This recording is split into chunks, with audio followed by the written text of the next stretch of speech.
할렐루야. 하나님 말씀 봉독합니다. 신명기 32장 1절부터 4절까지 있는 말씀 같이 읽겠습니다. 시작. 하늘이여 귀를 기울이라. 내가 말하리라. 내가 땅에 내 입의 말을 들을지어다. 내 교훈은 비처럼 내리고 내 말은 이슬처럼 맺히나니 연한 풀 위에 가는 비 같고 채수의 단비 같도다. 내가 여호와의 이름을 전파하리니 너희는 우리 하나님께 위엄을 돌릴지어다. 그는 만석이시니 그가 하신 일이 완전하고 그의 모든 길이 정의롭고 진실하고 거짓이 없으신 하나님이시니 공의로우시고 바르시도다. 아멘. 기도하겠습니다. 하나님 아버지 감사합니다. 오늘도 주님의 날에 예배자로 우리를 세워주시고 하나님 아버지를 예배하는 특권을 허락해 주심을 감사드립니다. 오늘 이 시간 주님의 말씀이 우리 심령 가운데 역사하여 주셔서 말씀하신 대로 이루어 주시옵소서. 주님을 주님으로 인정하는 시간이 되게 하시고 어리석게 살아가는 연약한 저희들에게 성령으로 역사해 주시옵소서. 2000년 전에 있었던 주님의 능력이 오늘 이 시간 우리에게도 나타나게 하여 주시옵소서. 말씀을 전하는 종이나 듣는 성도들을 성령님께서 함께 해 주셔서 말씀의 은혜가 넘치도록 부어 주시옵소서. 오늘 말씀 가운데 성령의 능력이 치유의 역사가 있게 하여 주셔서 병든 자들의 육체가 고침을 받게 하시고 회개하지 못하는 자들에게는 회개의 영으로 깨닫지 못하는 자들에게는 깨달음의 영으로 지혜가 부족한 자들에게는 지혜의 영으로 문제를 안고 몸부림치는 자들에게는 문제를 해결하는 영으로 성령 하나님께서 이 자리를 채워주셔서 모든 예배자들이 주님 앞에 예배하는 이 한 시간이 실감날 수 있도록 우리를 축복하여 주시옵소서. 감사드리며 예수님의 이름으로 기도하옵나이다. 아멘. 우리는 성경을 높이 들고 함께 고백할 수 있기를 바랍니다. 시작. 나는 성경에 기록된 말씀이 하나님의 말씀인 것을 믿습니다. 나는 하나님의 말씀이 살아있는 말씀으로 믿습니다. 나는 하나님의 말씀이 조금도 오류가 없음을 믿습니다. 오늘도 하나님의 말씀을 배우면서 그 말씀을 깊이 묵상하고 마음에 받아들여 꼭 변화되기를 고백하며 이제 절대로 부패되지 않고 불멸하고 영원한 하나님의 말씀을 듣게 될 것인데 하나님의 말씀을 통하여 반드시 내 삶이 변화될 것을 예수님의 이름으로 고백하며 다짐합니다. 아멘. 할렐루야. 우리 서로 인사합시다. 주님께서 이 자리에 우리와 함께 하십니다. 우리를 사랑하십니다. 할렐루야. 따라서 합시다. 하나님의 본능은 무엇일까? 하나님의 본능. 하나님의 본능은 무엇일까? 여러분, 본능이 무엇이에요? 본능이 뭐예요? 본능. 자, 사전을 찾아보니까 본능이란 이렇게 돼 있어요. 같이 한번 읽어볼까요? 시작. 학습이나 경험에 의지하지 않고 선천적으로 가지고 있는 동물의 행동 양식이나 능력을 말하고 그리고 개체의 생존과 종족, 유지의 기본적 욕구와 밀접한 관련을 가짐. 아기가 젖을 빤다든지 병아리가 알을 깨고 나오는 행위 등을 말한다. 그렇게 돼 있어요.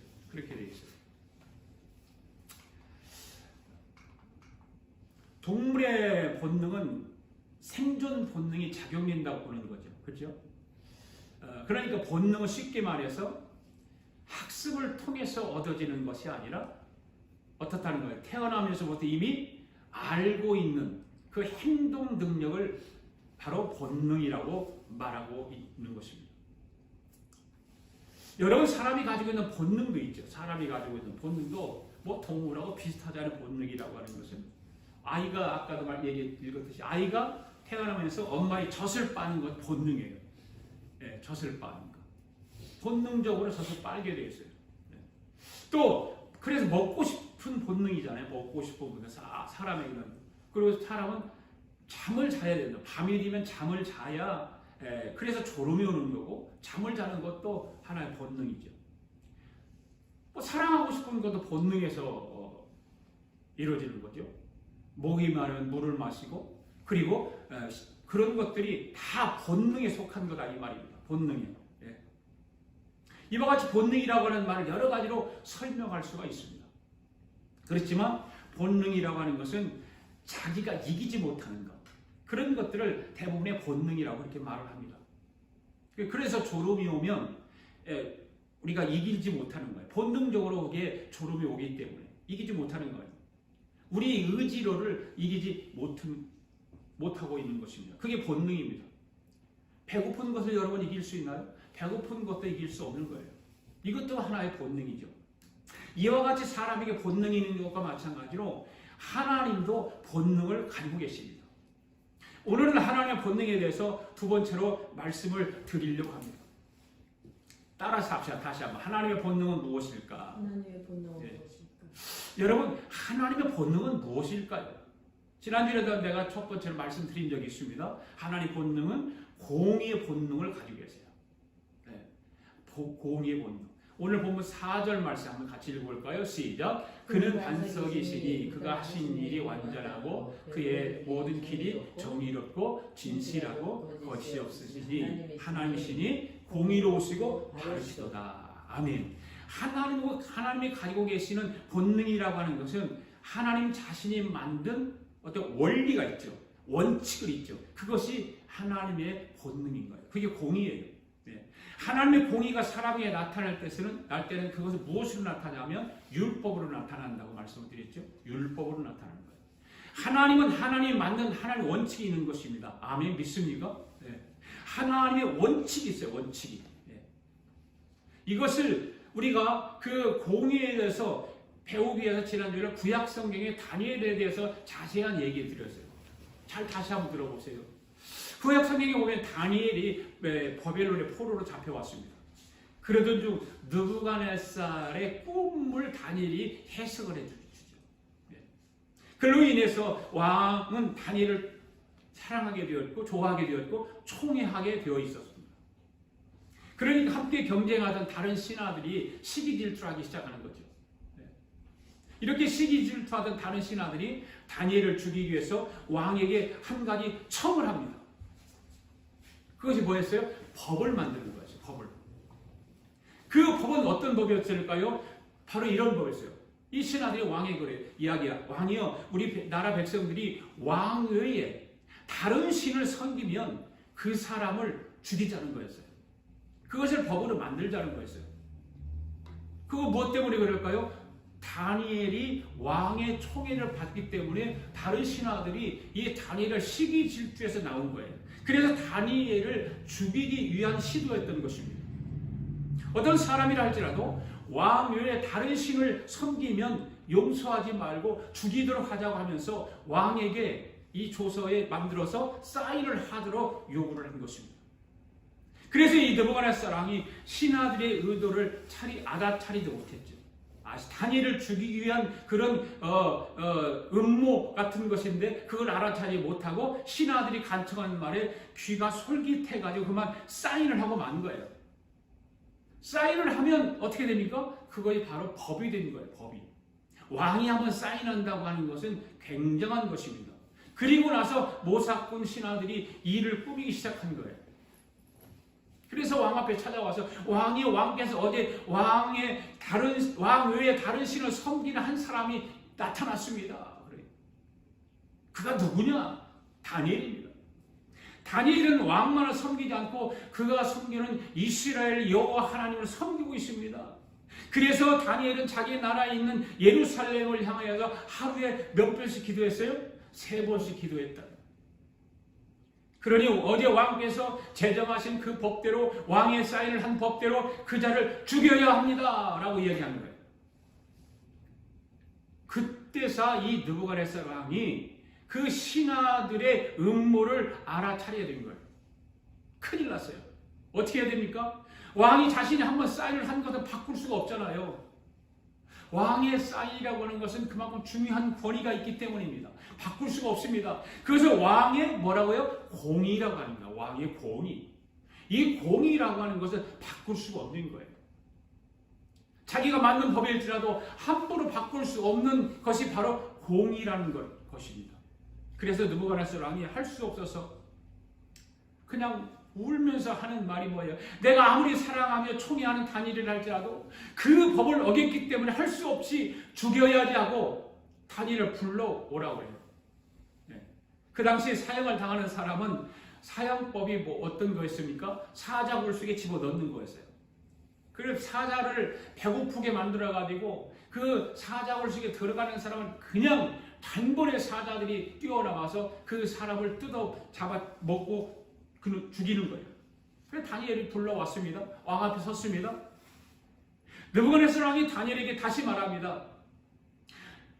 다른 사람 같으면 물어볼 필요 없이 바로 사자굴 속에 집어넣지만 다니엘, 내가 너를 사랑하는 줄 네가 알지 않느냐. 나는 네가 없이는 왕의 자리에서 백성을 다스릴 수가 없어. 어쩌면 좋으냐? 이거 어떻게 하면 좋겠느냐? 그런데 할 수 없구나. 내가 법을 지키지 않기 때문에, 네가 법을 지키지 않았기 때문에 이제 너는 사자굴 속에 들어가야 돼. 이거 어떻게 해야 돼? 이해하거라. 내가 만든 법일지라도 바꿀 수가 없으니 어떻게 할 수 없지 않느냐? 나는 왕이지만 왕에게 공의라는 것이 있다. 왕의 공의를 따라서 백성을 다스리기 때문에 이거를 집행할 수밖에 없다. 그래서 내가 만든 법과 원칙은 깰 수가 없는 거야. 만약 그 법칙과 원칙을 깨는 순간 나는 왕이 될 수가 없어. 네가 나를 좀 도와주면 안 되겠느냐? 그렇게 이야기하는 거예요. 나는 너를 죽일 생각은 조금도 없거든. 네가 없이는 내가 왕의 자리에서 하루도 이 왕위를 지킬 그것이 없는데 네가 없으면 내가 어떻게 하겠느냐. 마지막으로 내가 너에게 특별한 은총을 가지고 마지막으로 너에게 물어보겠다 하고 왕이 다니엘에게 물어봐요. 다니엘, 다시는 이방 신에게 절하지 않기로 약속을 할 수 있느냐? 그렇게 할 수 있으면 여러 신하들과 사람들 앞에서 선포하거라. 그것만이 내가 나의 공의를 세우면서 마지막으로 너를 살릴 수 있는 방법이야. 그러나 내가 만든 법과 원칙을 바꿀 수는 없거든. 네가 나의 말을 듣고 나를 따라 해주면은 내가 살 수 있는 방법 가운데 하나야. 그것이 네가 섬기는 그 여호와 하나님을 섬기지 말고 왕이 나만 섬기겠다고 신하들 앞에서 다시 한번 선포하면 네가 살 수 있어. 신하들과 백성 앞에서 그걸 선포하거라. 나는 앞으로 왕의 어떤 신을 섬기지 않겠습니다. 그렇게 선포하면 너는 살 수가 있어. 딱 한 가지밖에 없어. 그때 다니엘이 그 말을 듣고 뭐라 그래요? 왕이여, 그럴 필요가 없습니다. 왕께서 바꿀 수 없는 공의를 가지고 있는 것처럼 왕보다 더 높은 하늘에 계신 하나님도 공의를 가지고 계십니다. 왕이여, 그런데 지금 하나님의 공의와 왕의 공의가 충돌이 일어나고 있습니다. 어떻게 하면 좋습니까? 그래서 나는 하나님을 공의를 지켜야 하기 때문에 왕의 공의를 따를 수가 없습니다. 그러므로 저에게 이러한 요구는 하지 않는 것이 좋겠습니다. 저는 왕께서 사자굴 속에 집어 던져 넣으면 들어가겠습니다. 주저없이 저는 왕이 나를 죽이기 위해서 사자굴 속에 넣는다 할지라도 나는 하나님께서 세우신 공의를 따를 수밖에 없습니다. 왕의 공의는 따를 수가 없습니다. 이 말을 듣고 왕은 난리가 나는 거죠. 그래서 또 사정을 해요. 그래도 말 한마디만 할 수 없겠느냐? 네가 말 한마디 한다고 해서 네가 그 큰 변함이 없지 않느냐? 말 한마디만 백성 앞에서 하고 신하들 앞에서 한번 해주기 바란다. 한마디만 하면 사자굴 속에 죽을 필요 없지 않겠느냐? 그러나 다니엘은 왕의 공의보다 하늘의 하나님의 공의를 따르기로 결심하는 거죠. 할렐루야. 그래서 다니엘은 어디로 들어가요? 사자굴 속에 들어갑니다.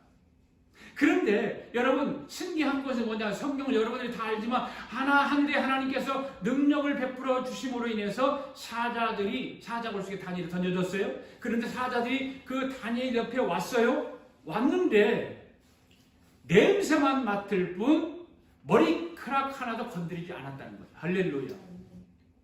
이 사형법은 로마가 있는 동안 계속해서 이어지고 있는 거예요.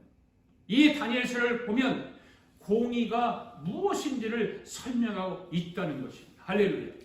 여러분, 천지 만물을 창조하신 하나님도 공의를 가지고 계십니다. 아멘? 여러분, 하나님의 공의는 이렇게 정해져 있습니다.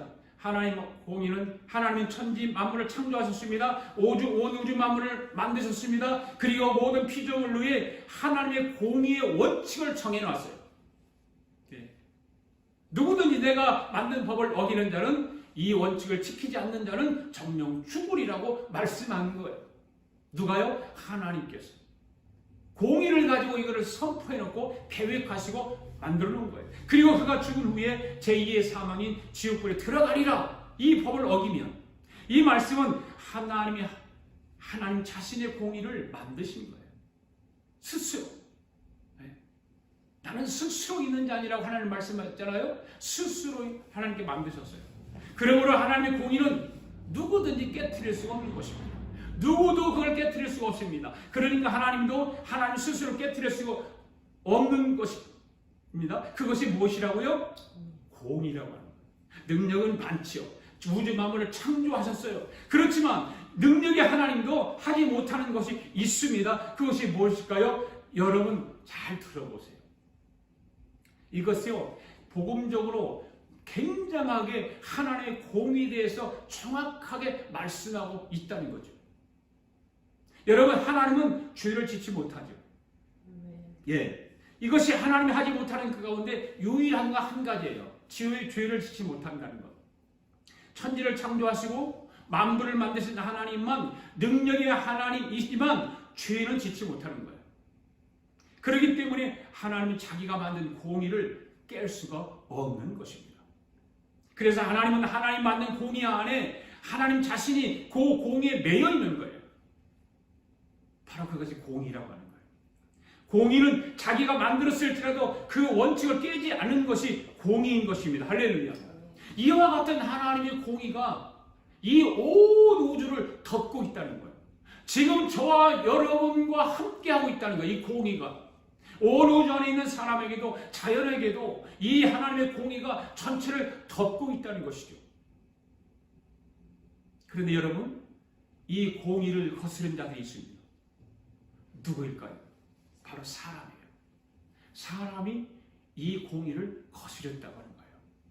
그건데 바로 저와 여러분입니다.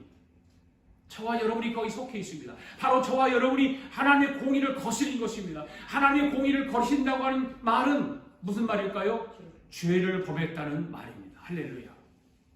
그러니까 죄가 무엇입니까? 하나님의 공의를 거스린 것이 죄인 것입니다. 여러분, 인간의 최초의 죄는 무엇입니까? 인간의 최초의 죄는 선악과를 따먹은 거 아닙니까? 인간의 최초의 죄입니다. 여러분, 사람들이 에덴 동산에서 선악과를 따먹은 것을 하나의 행위로 봅니다. 그러나 하나의 행위로 보면 안 되는 것입니다. 선악과를 따먹은 것은 하나님이 만든 원칙과 공의를 거스린 것입니다. 아멘. 네. 그래서 인간에게 뭐가 찾아왔어요? 사망이, 죽음이 찾아온 거예요. 인간은 누구든지 다 죽게 되었습니다. 하나님의 공의를 거스렸기 때문입니다. 그래서 히브리서 9장 27절에서 뭐라고 말하죠? 시작. 한 번 죽는 것은 하나님이 정하신 것이요 죽음 이후에는 심판이 있으리니. 아멘. 이 말씀은 하나님께서 전 우주를 향하여 선포하신 하나님의 공의의 선포인 줄 믿습니다. 그래서 하나님의 공의를 깨트리지 않으십니다. 절대 하나님은 그 공의를 깨트리지 않으세요. 여러분, 만약에 하나님이 그 공의를 깨트린다면 어떻게 될까요? 그것은 바로 하나님이 하나님 되심을 포기하는 것과 똑같은 거예요. 그래서 하나님이 공의를 깰 수가 없어요. 깨지 않으세요. 누구도 하나님의 공의를 깨고 무너뜨릴 수 없습니다.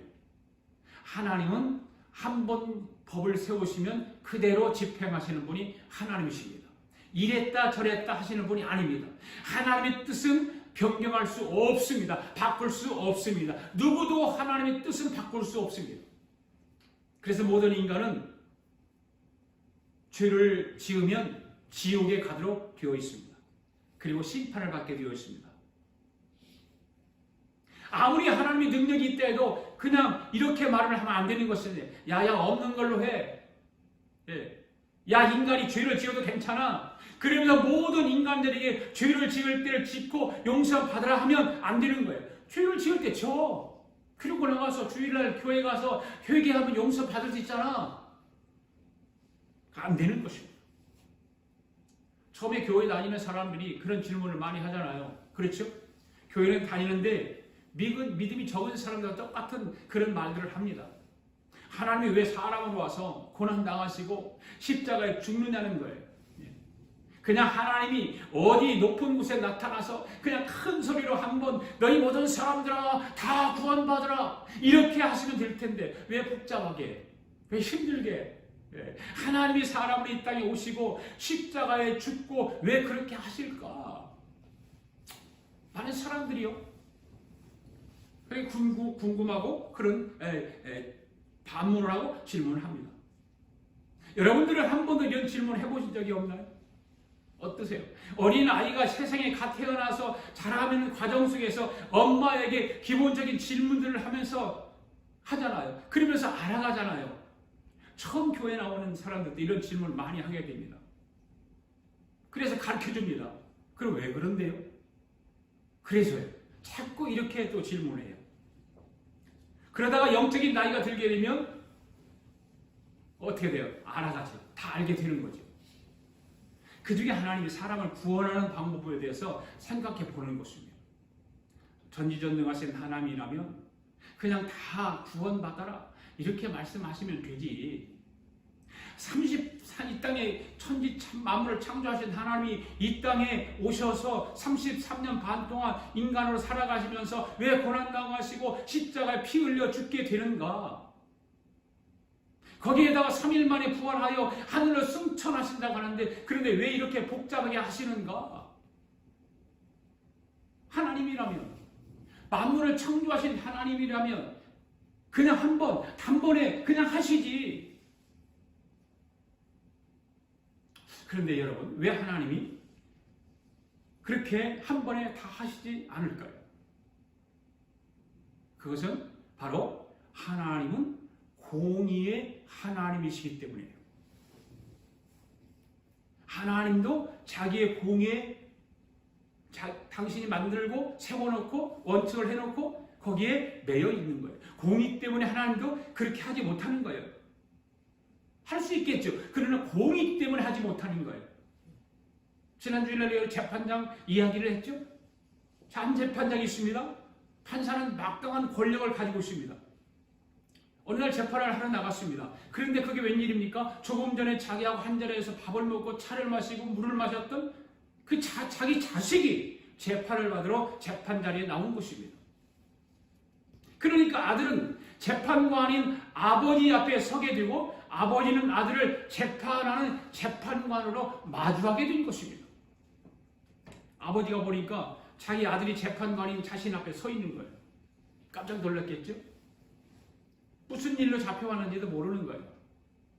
하여튼 잡혀왔어요. 죄를 지었기 때문에. 그런데 여러분, 재판관이 능력이 있다고 해서 자기 아들을 보고 너 여기에 왜 왔어? 집에 가라고 할 수 있을까요? 없는 거예요. 할 수 없는 거예요. 왜 그럴까요? 바로 재판관의 공의 때문에 그러는 거예요. 공의 때문에. 공의의 눈으로 보면 아들이라 할지라도 풀어줄 수 없는 거예요. 할렐루야. 아멘. 그 아들은 죄인이기 때문에 그러는 거예요.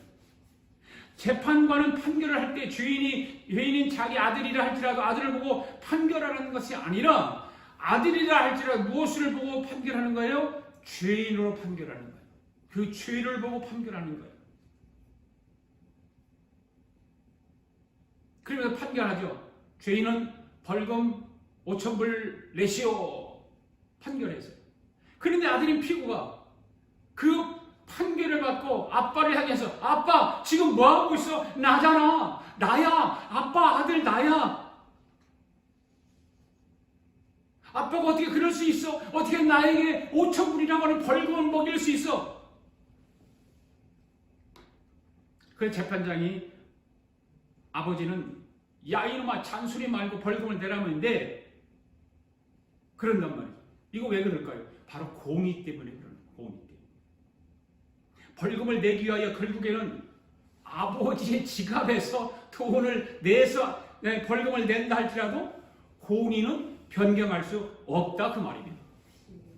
여러분, 천지만물을 창조하시고 온 우주의 재판장이신 하나님도 공의의 하나님이세요. 할렐루야. 하나님은 그런데 또 하나의 본능이 있어요. 무엇일까요? 사랑의 본능이 있어요. 죄를 져서 심판하시는 공의도 있지만 하나님은 또 하나의 본능이 있는데 그 본능이 뭐냐? 사랑의 본능이라고 하는 거예요. 요한일서 4장 9절 10절 말씀 한번 읽어볼까요? 시작. 하나님의 사랑이 우리에게 이렇게 나타난 것 이었으니 하나님이 자기의 독생자를 세상에 보내심은 그로 말미암아 우리를 살리려 하심이라. 사랑은 여기 있으니 우리가 하나님을 사랑하는 것 같이 우리 하나님 우리를 사랑하사 우리 주를 속하기 위하여 화목제물로 그 아들을 보내셨습니다. 여기 이 말씀을 보면 하나님의 사랑의 본능에 대해서 정확하게 기록해 놓았어요. 만약에 하나님의 본능 가운데 공의만 가지고 계셨다면, 심판하는 공의 그것만 가지고 계셨다면 우리는 다 지옥 갈 수밖에 없는 거예요. 그리고 심판받을 수밖에 없습니다. 그런데 하나님 속에는 또 하나의 본능이 있는 거예요. 뭐예요? 그것이 바로 사랑의 본능이에요. 그런데 그 본능은 사람에게도 그대로 전이가 되어 있습니다. 이 사랑의 본능이에요. 하나님의 사랑의 본능이 작동하기 시작했습니다. 그 사랑의 본능이 나타나는 것이 무엇으로 나타났을까요? 바로 십자가로 나타나는 거예요. 죄인으로서의 죽을 수밖에 없고 심판받을 수밖에 없는데 하나님은 십자가라고 하는 본능 때문에 사람들을 어떻게 해요? 사랑의 본능을 가지고 십자가로 나타내 보이는 거예요. 십자가를 통해서 하나님의 본능이 나타나는 거예요. 그래서 요한복음 3장 16절에서 뭐라고 그래요? 시작. 하나님이 세상을 이처럼 사랑하사 독생자를 주셨으니 이는 그를 믿는 자마다 멸망치 않고 영생을 얻게 하려 하심이라. 하나님은요, 자신의 공의를 지키기 위해서 인간을 심판하세요. 그래서 하나님이 한 번 정하신 것은 죽음이라고 했어요. 그리고 죽음 이후에는 하나님의 심판이 있다고 했습니다. 그것이 바로 하나님의 본능인 것입니다. 그리고 또 하나의 본능이 있습니다. 그것은 뭘까? 사랑의 본능이라고 해요. 하나님에게는 본능이 있는데 오늘 지난주에 두 가지 말씀드렸죠. 여기 말씀까지 사랑의 본능까지 말씀을 드렸어요. 이 사랑의 본능이 나타나는 것이 뭐라고요? 십자가라고 했어요. 하나님의 공의에서 지옥 갈 수밖에 없는 인간들을 위하여 하나님은 자리를 잠깐 비워두시고 이 땅에 사람으로 오시게 된 거예요. 할렐루야. 오늘 저와 여러분이 이 땅에 태어난 과정과 똑같이 태어나신 것이 아니라 예수님은 성령으로 말미암아 마리아의 몸을 통해서 이 세상에 태어나신 것입니다. 여러분, 성령으로 태어났다고 하는 것은 무슨 말이에요? 남자가 없이 여자의 후손으로 태어났다 그 말이에요. 성령으로 태어났다고 하는 것. 세상 사람들은 이 말을 이해를 못하죠. 그래서 교회를 다니고 예수를 믿는 사람들만의 정말 특권을 가지고 하나님께서 이 복음의 메시지를 우리에게 주신 거예요. 여자의 몸으로 태어나신 것이 성령으로 태어났다라고 하는 거예요. 그리고 예수님은 33년 반 동안 이 성령으로 태어나셔서 우리와 똑같은 삶을 사세요.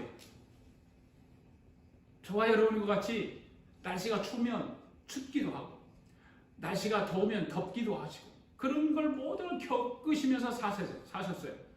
예. 졸리면 주무시기도 하고 배고프면 먹기도 하시고 또 피곤해서 쉬기도 하시고 자신이 만든 자연의 지배를 받으시면서 33년 반을 이 땅에서 사셨습니다. 하나님은 영의 차원에서 세상 속에 사시다가 거기서 계시다가 전혀 시공간의 지배를 받지 않고 사시다가 사람의 육체의 몸을 입고 이 땅에 오셨다고 하는 것은 그 자체가 하나님으로서는 매우 힘든 거예요. 지옥과 같은 거예요. 여러분, 해외여행을 해보면 많은 문화들이 나라마다 지역마다 다르지 않습니까? 우리는 지금 이 미국이라고 하는 세계 최대 강국에서 살아가고 있습니다. 그런데도 여기는 실리콘밸리라고 하는 세계 IT 모든 기업들이 이곳에 총 집결해 있습니다. 그것이 아마 세상에서 박사들이 모인 곳 제일 많은 곳이 이곳이에요. 박사들 엄청난 박사들 많습니다. 그리고 돈이 가장 많은 사람들이 이곳에 다 삽니다. 이곳에 살고 있습니다. 그렇지만 우리가 살고 있는 이 미국보다 더 문화권을 형성한 나라들이 있을까요? 없을까요? 있겠죠. 더 좋은 문화권 있을 거예요. 네. 그래도 동남아시아들의 문화권들은 우리가 상상할 수 없을 정도로 연약해요. 저와 여러분이 살고 있는 이곳은 많은 사람들이 부러워하는 도시에서 살아가고 있습니다. 그런데 이곳에서 살다가 동남아시아나 아프리카에 가 산다고 한번 생각해 보시라고 말해요.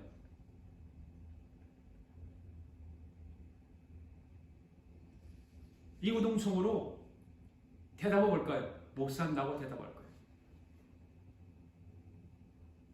먹는 음식도 그렇고 잠자는 잠자리도 그렇고 문화나 환경도 그렇고 문화가 차이 나는 곳 산다고 하는 것은 힘든 거죠. 그와 마찬가지로요. 하나님이 사람을 이 땅에 오셔서 산다고 하는 것은 참으로 힘든 것입니다. 어떤 신학자는 이렇게 표현했습니다. 하나님이 사람을 이 땅에 오셔서 산다고 하는 것은 사람이 구더기 속에 들어가 사는 것과 같다. 이렇게 표현을 했습니다. 여러분 말만 들어도 어떤가요? 징그럽고 더럽고 그런 생각이 들지 않습니까? 그렇죠. 바로 하늘의 하나님이 이 땅에 사람을 오셔서 산다고 하는 것이 사람이 구더기 속에 들어가서 사는 것보다 더 힘들다는 거예요. 그럼에도 불구하고 하늘의 하나님이 사람으로 이 땅에 오신 것입니다. 할렐루야. 왜 오셨을까요? 십자가에 죽으시기 위해서. 하나님의 본능 속에 사랑이라고 하는 본능이 있는데 그 사랑이라고 하는 본능을 무엇으로 나타냈어요? 십자가를 통해서. 이것이 바로 예수님의 사랑의 본능인 것입니다. 십자가의 죽으심으로 피를 흘리시려고 오신 것입니다. 육체의 생명은 피에 있다고 말씀하셨던 것처럼 육체의 생명은 피에 있음을 여러분 믿습니까? 네. 예수의 피로서만이 사람의 죄를 대속할 수 있습니다. 할렐루야. 피를 가진 육체로 이 땅에 예수님이 오신 거라니까요. 하늘의 하나님이 만물을 창조하신 하나님이 육신의 몸을 이 땅에 피를 가진 육체로 오셨다니까요. 그래서 겟세마네 동산에서 기도하실 때에 이마에 피를 흘리셨다. 그래서 가시면류관을 쓸 때 피를 또 흘리셨고 옆구리에 창을 찌를 때도 피를 흘리셨습니다. 피를 가지고 이 땅에 오신 거예요. 누가 그렇게 만들었나요? 누가 그렇게 하라고 했나요? 십자가에서 죽을 것을 누가 강요했나요? 누가 하라고 강요한 적이 없어요. 하나님 안에 있는 하나님의 안에 있는 그 사랑, 그 사랑이 그렇게 만든 거예요. 네. 여러분 자녀들을 키울 때 아이들이 말을 듣지 않으면 내 자식을 바로 키우기 위해서 매를 들지 않습니까? 그래서 때로는 때리기도 하고 호통을 치고 또 충고도 하고 가르치기도 하고 이것이 왜 뭘까요? 바로 부모의 공의 본능에서 오는 거란 거예요. 네. 자식을 향한 공의 본능이 그게 나타나는 거예요. 매로 나타나, 회초리로 나타나는 거예요. 이 공의 본능에 하나 더 합해서 사랑의 본능이 있기 때문에 그러는 거예요. 할렐루야. 사랑하지 않으면 자식을 잘 가르치고 교육하기 위해서 매를 들지 않습니다. 남의 자식을 매를 드는 거 봤으니까 너 공부 안 하고 혼나 그렇게 매를 듭니까? 안 들죠. 그래서 자기가 때려놓고도 안아주잖아요. 그게 뭐예요? 사랑의 본능이기 때문에. 부모에게 있는 그 사랑의 본능 때문에 안아주고 붙들고 같이 울기도 하고. 네. 그래서 하는 말이 뭐예요? 그래 봐, 내가 뭘 했어? 말 잘 들으라고 그랬잖아. 공부 열심히 하라고 그랬잖아. 네. 그때 엄마의 말을 잘 들었으면 오늘 내 안 맞았잖아. 그러면서 막 끌어안고 서로 우는 거예요. 그러면서 자식은 배워가는 거죠. 엄마의 사랑의 본능을 배워가는 거예요. 여러분, 이것이 바로 공의의 본능과 사랑의 본능이 충돌하고 있는 거예요. 애를 때렸을 때는 공의의 본능으로 때린 거예요. 그러나 아이를 안아준 것은 무엇의 본능이에요? 사랑의 본능으로 안아주는 거예요. 약을 발라주는 거예요. 껴안고 우는 거예요. 때리시는 것은 공의의 하나님이시기 때문에. 그러나 말을 어루만져 주시는 것은 사랑의 본능이기 때문에. 할렐루야. 그 사랑의 본능이 장점이 바로 예수 그리스도의 보혈인 것입니다. 오늘 세 번째, 지난주에 이거 하지 않았잖아요. 하나님의 본능은 보혈의 능력인 것입니다. 할렐루야. 이 사랑의 본능이 무엇을 나타내냐면 십자가를 통해서 보혈로 나타난 거예요. 할렐루야. 믿습니까? 예, 요한일서 1장 7절 8절 같이 읽습니다. 시작. 그가 빛 가운데 계신 것 같이 우리도 빛 가운데 행하면 우리가 서로 사귐이 있고 그 아들 예수의 피가 우리를 모든 죄에서 깨끗하게 하실 것이요. 만일 우리가 죄가 없다고 하면 스스로 속이고 또 진리가 우리 속에 있지 아니할 것이요. 아멘. 여러분, 죄를 범하고 하나님의 공의를 거스리면 심판을 받습니다. 네. 그리고 지옥을 갑니다. 그런데 여러분, 하나님의 또 하나의 본능은 사랑의 본능이에요.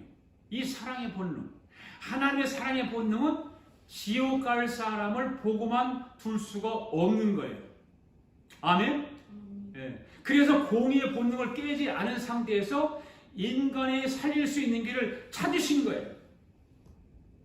그래서 나타난 것이 하늘의 하나님이 사람으로 이 땅에 오시는 거라고 말씀드렸잖아요. 하나님은 하나님의 자리를 잠깐 비워두시고 낮고 낮은 이 땅에 인간으로 오신 것입니다. 아멘. 왜 하나님이 낮고 낮은 이 땅에 인간으로 오셨을까요? 인간의 모든 죄를 대속하기 위해서 육체의 피를 입고 이 땅에 오신 것입니다. 아멘. 십자가의 죽으심으로 피를 흘리시려고 이 땅에 오신 것입니다. 여러분, 육체의 생명은 뭐에 있다고 그랬습니까? 피에 있다고 그랬습니다. 그렇게 말씀하셨던 것처럼 육체의 생명은 피에 있음을 믿습니까, 여러분? 예. 예수님 피로서만이 사람의 죄를 대속할 수 있는 거예요. 아멘. 피를 가진 육체로 이 땅에 오신 거예요, 예수님. 그래서 겟세마네 동산에서 기도하실 때 이마에 피를 흘리셨어요. 가시 면류관을 쓸 때 피를 흘리셨어요. 옆구리에 창을 찌를 때 피를 쏟으셨어요. 누가 그렇게 만들었어요? 그렇게 하라고 했어요?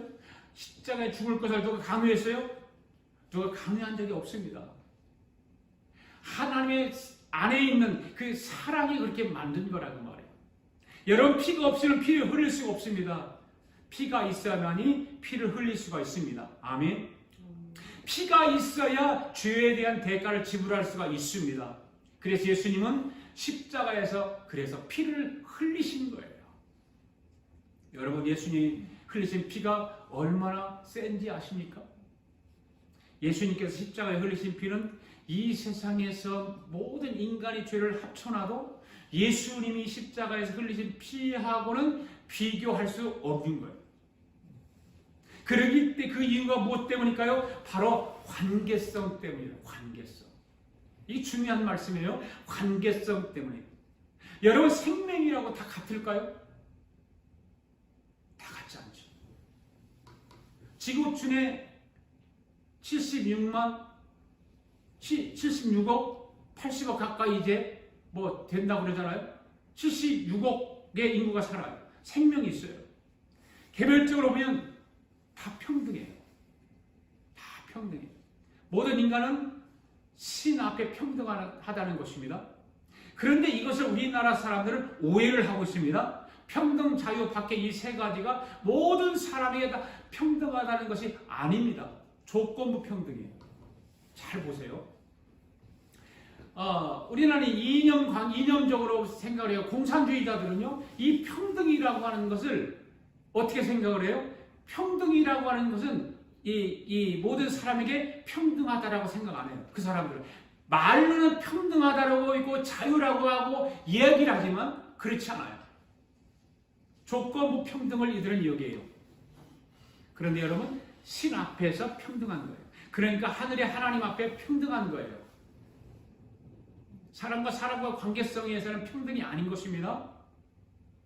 좀 쉽게 설명을 드립시다. 76억의 인구가 살고 있어요. 옆으로 보면 다 똑같아요. 사람들 다 똑같아. 귀여워요. 그렇죠? 다 귀엽고 똑같아요. 그렇기 때문에 인간의 인권이 보장되어야 해요. 평등해야 합니다. 그러나 한번 보십시오. 저에게는 두 아들이 있어요. 두 아들 다 결혼을 해서 아이를 둘씩 낳아서 행복하게 잘 살고 있습니다. 여러분, 나에게 있어서 두 아들과 여러분들하고 평등할까요? 잘 생각해요. 관계성에 대해서 잘 생각해 보세요. 평등할까요? 평등하지 않죠. 지구상의 76의 사람과 내 아들과 같을까요? 같을 수가 없어요. 여러분도 마찬가지입니다. 아마도 여러분은 나보다 더하면 더했지 못하지는 않을 것입니다. 이것이 바로 뭐예요? 본능이라고 하는 것입니다. 본능은 어쩔 수 없는 거예요. 내 두 아들하고 76억 인구하고는 다른 거예요. 그런데 하나님에게도 본능이 있어요. 이 지구상의 모든 인간, 자연, 전부를 다 합쳐도 자기 자신이 사람으로 와서 저와 여러분을 위하여 흘리신 피 한 방울보다 못하다고 하는 거예요. 이해가세요? 그것을 값으로 계산할 수 없지만 값으로 계산을 한다면 이 세상의 모든 사람과 모든 것을 다 합쳐도 예수님이 흘리신 이 보혈의 피와는 비교할 수 없다고 말해요. 이것이 바로 무엇 때문이에요? 관계성 때문이라고 합니다. 관계성. 여러분도 마찬가지입니다. 이 땅에는 어린아이와 생명이 다 똑같을까요? 어린아이의 생명이 다 똑같아요? 평등해요? 맞다고 대답할 수 있어요. 맞다. 그러나 여러분의 친자식하고 이 세상의 아이들하고 평등할까요? 그렇지 않아요. 이 지구상의 모든 생명을 다 합쳐도 여러분이 낳은 자식 하나만 못한 거라 그 말이에요. 할렐루야. 그래서 관계성에 따라서 그 값은 달라진다 그 말입니다. 같은 것이 아니에요. 달라지는 거예요. 그것을 하나님이 동일하세요. 하나님이 십자가에서 흘리신 피의 가치는 이 땅에 사는 인간들이 지은 모든 죄보다 예수님이 십자가에서 흘리신 피의 대가가 더 큰 것입니다. 아멘? 그런데 여러분, 하나님도 분노가 있다는 사실을 아시나요? 하나님도 분노하세요? 하나님의 분노는 하나님의 공의를 범하면 하나님 분노하세요. 아멘? 공의가 뭐라고 그래요? 하나님의 공의가 뭐라고 그랬어요? 죄라고 해요. 죄. 하나님의 분노를 가라앉힐 수 있는 방법이 없습니다. 하나님의 분노는 우리들의 분노와는 다르기 때문인 것입니다. 하나님의 분노는 어떤 방법으로도 잠재울 수가 없습니다. 그런데 여러분 잘 들어보세요. 이 하나님의 분노를 잠재울 수 있는 방법이 딱 한 가지 있어요. 딱 한 가지가 있어요. 유일한 방법이 하나가 딱 있습니다. 어떠한 것도 하나님의 분노를 잠재울 수 없습니다. 하나님의 공의를 거스르고 죄를 지은 자들에게는 그거를 하나님의 공의를 잠재울 수가 없습니다. 그런데 하나님의 분노를 잠재울 수 있는 방법 한 가지가 딱 있습니다. 그것은 바로 하늘의 하나님이 사람으로 이 땅에 오셔서 십자가에서 흘리신 피로서만이 하나님 자신의 분노를 잠재울 수 있었던 것입니다. 그러니까 하나님의 공의에 대한 분노는 예수의 피밖에 없다. 할렐루야. 그래서 저와 여러분 오늘 선택을 해야 됩니다. 선택의 시간이 왔습니다. 어떻게 선택해야 될까요? 하나님의 공의의 분노 앞에 저와 여러분의 선택의 시간이 다가왔습니다. 그것은 저와 여러분이 죽는 거예요. 하나님 공의 앞에 죽을 수밖에 없어요. 그 죽음 후에 심판을 받게 돼요. 그리고 지옥으로 가게 되는 것입니다. 이 하나님의 공의의 분노를 잠재우는 방법은 없습니다. 그래서 하늘의 하나님이 사람으로 이 땅에 오셔서 하나님의 공의의 분노로 죽을 수밖에 없고 심판받아 지옥 갈 수밖에 없는 저와 여러분을 위해서 십자가에서 피를 흘려 죽으신 것입니다. 아멘. 예. 하나님이 자신의 피를 흘리셨다 그 말이에요. 하나님이 이 땅에 사람으로 십자가에 죽으신 것입니다. 왜 그럴까요? 왜 그랬을까요? 하나님의 공에 대한 분노를 잠재우기 위해서, 하나님의 심판을 잠재우기 위해서. 그러니까 저와 여러분이 예수 그리스도의 보혈의 피를 믿기만 하면 되는 거예요. 할렐루야. 이것이 중요한 거예요. 예수 그리스도가 십자가에서 피 흘리신 그 보혈의 피를 믿는 것이 중요한 거예요. 보혈의 피를 믿는다고 하는 것은 쉽게 말씀을 드리면 하나님의 사람으로 이 땅에 오셔서 십자가에 피를 흘리신 것이 내 죄를 용서하기 위하여 십자가에 피 흘리셨다고 하는 것을 인정하는 거예요. 인정하는 것으로부터 하나님의 공의를 잠재울 수 있는 거예요. 거기서부터 시작되는 거예요. 하나님의 심판을 멈출 수 있게 만드는 것이 바로 그거예요. 십자가에서 피를 흘리셨다고 하는 것은 내 죄를 위해서, 내가 하나님의 공의를 거스린 것, 그 심판을 받는 것에 그것을 다 감싸주기 위해서, 그것에 다 멈추기 위해서 보혈의 피를 인정하는 거예요. 그걸 인정하고 받아들이는 것입니다. 그런데 여러분, 이 예수님이 십자가에서 흘리신 그 보혈의 피를 거부하고 예수의 피가 나와 무슨 상관이 있어? 미쳤네. 예수의 피가 내 죄를 용서해 준다고? 미쳤어. 나는 그것에 신세지기 싫어. 죽으면 죽는 거고 지옥 가면 가는 거지 하면서 예수의 피에 신세를 지고 싶지 않다라고 말하는 것은, 말하는 사람들은 지금까지 범죄한 모든 죄보다 예수의 피를 거부한 죄가 더 크다는 거예요. 할렐루야. 여러분이 세상에서 어떠한 죄를 살인하고 도둑질하고 간음하고 사기를 치고 그런 수많은 죄보다 예수 그리스도의 보혈의 피를 거부하는 죄가 더 크다고 하는 거예요. 그렇기 때문에 세상에서 여러분들이 도둑질하고 살인하고 간음하고 사기치고 남을 업신여기고 이런 죄가 있다 할지라도 예수의 그리스도의 그 보혈의 피를 인정하기만 하면 그 죄는 다 사그라지는 거예요. 하나님의 사랑의 본능이 바로 그거예요. 사랑하는 성도 여러분, 우리 예수님이 십자가에서 흘리신 보혈의 사랑을 거부하지 마시기 바랍니다. 십자가에서 흘리신 보혈의 사랑을 거부하면 그 죄로 말미암아 영원히 지옥으로 가고 마는 것입니다. 간음하고 살인하고 도둑질하고 거짓말하는 모든 죄는 용서받지만 십자가에서 흘리신 보혈의 사랑을 거부하는 죄는 용서받을 수 없습니다. 그렇기 때문에 지옥으로 가게 되는 것입니다. 사랑하는 성도 여러분, 예수님이 흘리신 보혈의 피를 의지하시기 바랍니다. 십자가에서 흘리신 보혈의 피가 내 죄를 사해 주신 것을 믿으시기를 바랍니다. 그러면 저와 여러분의 모든 죄는 다 용서받을 수 있습니다. 그렇지만 모든 죄는 다 용서받지만 예수님이 십자가에서 흘리신 보혈의 피를 거부하면 주님의 피에 신세지기를 싫어하는 죄는 영원히 용서받지 못하는 것입니다.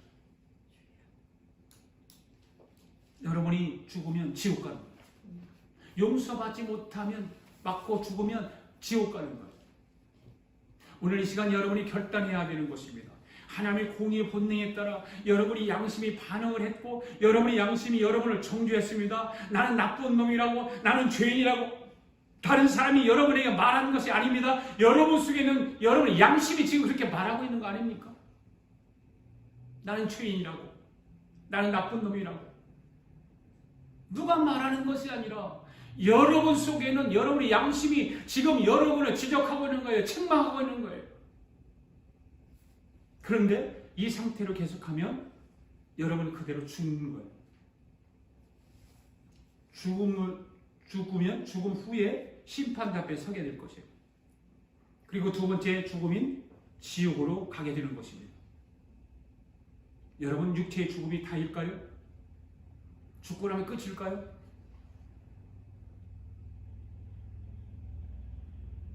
지옥 가든지 말든지 죽고 나면 끝이라고 생각하세요?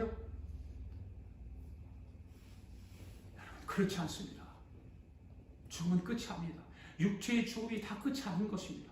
육체의 죽음이 오면 육체는 땅속으로 가지만 여러분 속에는 영혼이 죽으면 지옥으로 가는 거예요. 오늘 여러분이 예수님이 십자가에서 흘리신 그 보혈의 피의 사랑을 받아들이면 예수님이 이 땅에 왜 오셨고 왜 예수님이 십자가의 피를 흘리시고 죽으신 것을 깨닫게 되는 거예요. 인정하게 되면, 그걸 받아들이기만 하면, 받아들이십시오. 인정하셔야 됩니다. 여러분을 받아들이고 여러분 입으로 주님 감사합니다, 주님 감사합니다, 그렇게 반응을 해야 되는 거예요. 한번 그렇게 해보시기 바랍니다. 주님 감사합니다. 지금 내 죄를 예수님의 피로 용서받기를 원합니다. 이 시간 내 죄, 지금 주님의 피로 나를 덮어주시옵소서. 지금도 안전하게 이해를 할 수 없지만 예수님이 내 죄 때문에 십자가에서 피를 흘리셨다면 지금 이 시간 주저없이 무조건하고 예수님이 흘리신 보혈 피를 붙잡고 의지합니다 하고,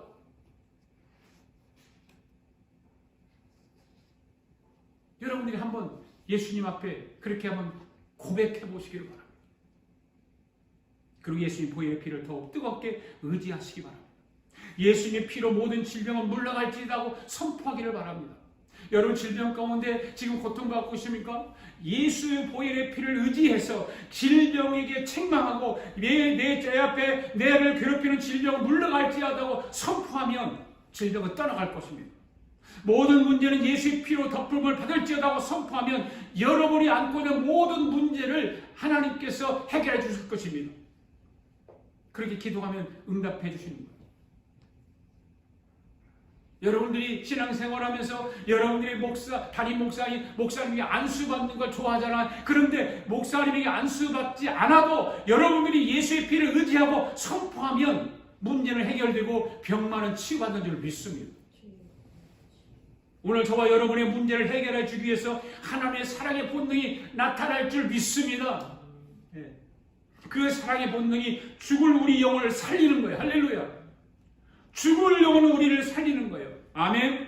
예수의 피만 의지하면 능력이 나타나게 되는 것입니다. 마귀에게 시달릴 필요가 없습니다. 예수의 피를 의지하기만 하면 죄의 두려움도 떠나가는 것입니다. 죄에서 자유함을 얻게 되는 것입니다. 사단의 장난에서 유혹에서 해방되게 되는 것입니다. 두려움에서 예수의 피로 대응할 수 있기를 바랍니다. 할렐루야. 모든 어둠의 세력은 예수의 피로 외치면, 예수의 피로 물리치면 다 떠나가는 것입니다. 한번 따라합시다. 예수의 피로 명하노니 두려움은 사라질지어다. 예수의 피로 명하노니 병만은 떠나갈지어다. 예수의 피로 명하노니 모든 문제를 해결받을지어다. 모든 흑암은 떠나갈지어다. 이런 모든 악한 영들은 예수의 이름으로 물리치는 저와 여러분 될 수 있기를 바랍니다. 이 한 주간도 우리가 살아가면서 예수님의 그 보혈의 그 능력 앞에, 예수님의 그 속성 속에, 예수님의 본능, 사랑의 본능 속에 그 십자가가 있다고 하는 것, 그 사랑의 십자가가 아니었더라면 우리는 하나님의 공의 앞에서 죽을 수밖에 없고 지옥 갈 수밖에 없고 심판받을 수밖에 없지만, 그 십자가의 사랑을 통해서 우리를 구원해 주셔서 우리를 천국 가게 하고 하나님의 자녀로 삼으셔서 모든 것을 예수의 피를 의지하기만 하면 해결되는 줄로 믿습니다. 이 한 주간도 그렇게 승리하며 살아갈 수 있는 저와 여러분들이 있기를 바랍니다.